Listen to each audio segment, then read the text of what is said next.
flat ang paa mo sa ground. So dapat, tingnan mo si Stephen Curry pag naka-press sa dito. So ibig sabihin yung weight mo, nandito instead, tapos nakabit ang knee. Yeah.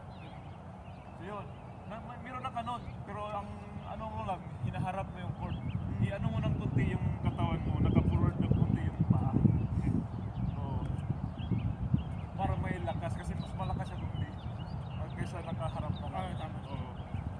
So, siguro mga 2 to 3 feet lang na nakauna yung kanang paa. Power inside. So, pag nag-receive ka ng bola, tingnan mo yung paa. Pag nag-receive ka ng bola, di ba? So, instead na nag-receive ka ganun, tapos i-bend mo pa, matagal. Kasi gusto natin quick at saka accurate.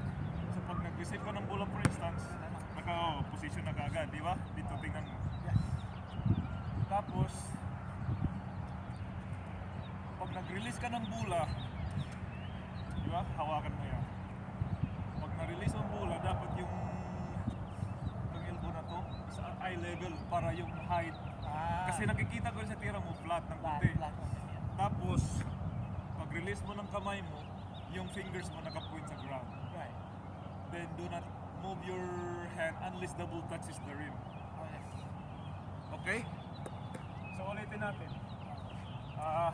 Pag nag-catch ka, na tingnan mo yung paa ko. So nakagano na.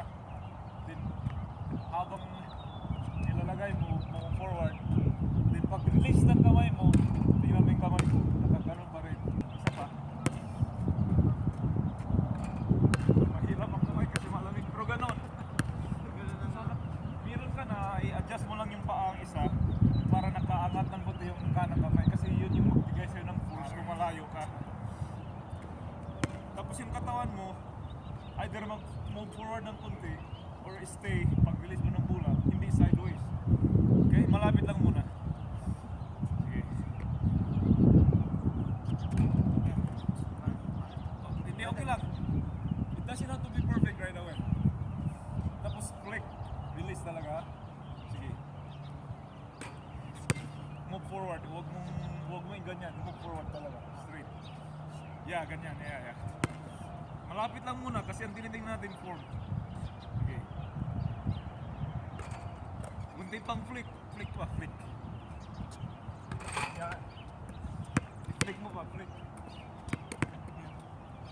Tama ko. Ano yung aking ano? Yan. Malakas pa, lakas talaga. So our goal right now is not to make the shot but to perfect the form. Yeah.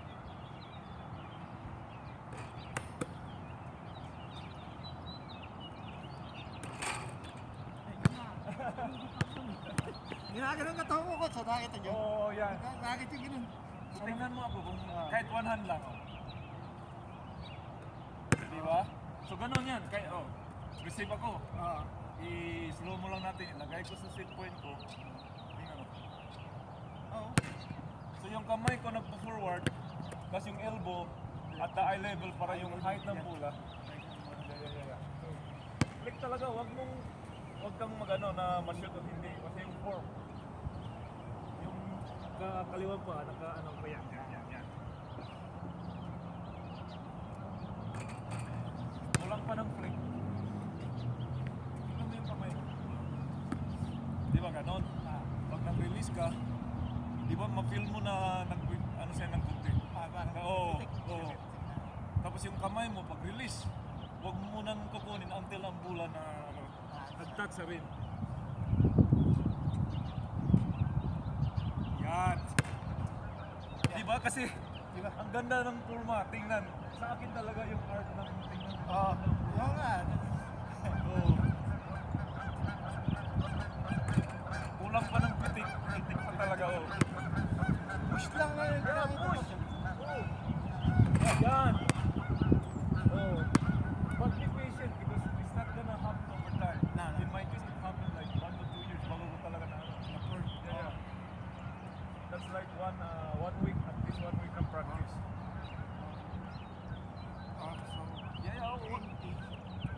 Just be comfortable. Kung hindi ka naman comfortable, i-adjust mo.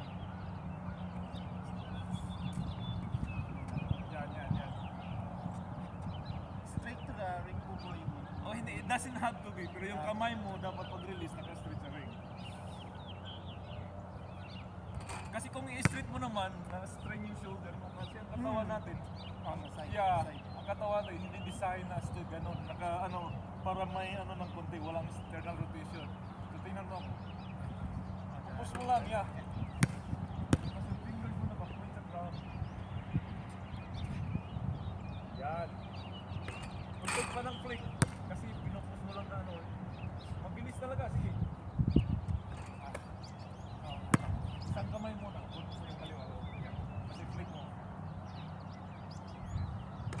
Ayun. Flick para mag-down yung bola.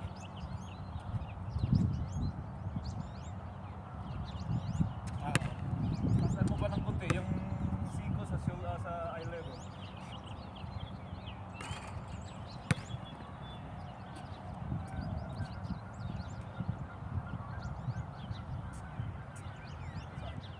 Para may lakas ang lagyan mo ng kamay pag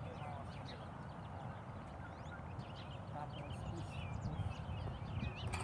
Yeah. So, ang bola lagi po start sa may island.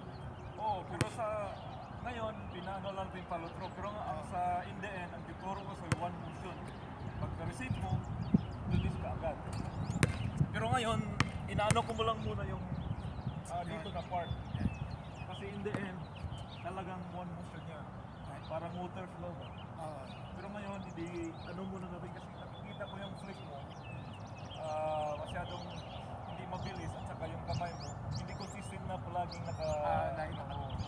So we're trying to make a habit na siya.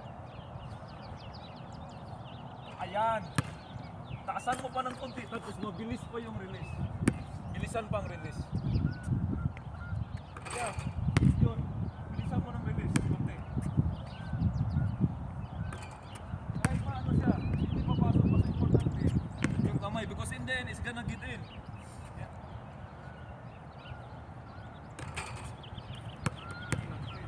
Yeah. Yun.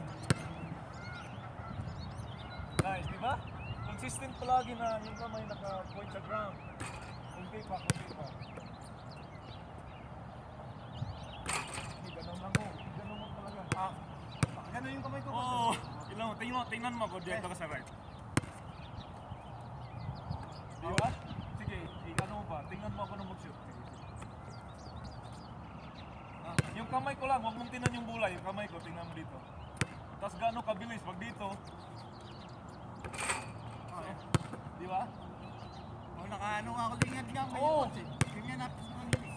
So yun hindi pa consistent sa'yo. Tapos mo talagang mabilis. Yan! Yan palagi ang ano mo. Mashoot o hindi?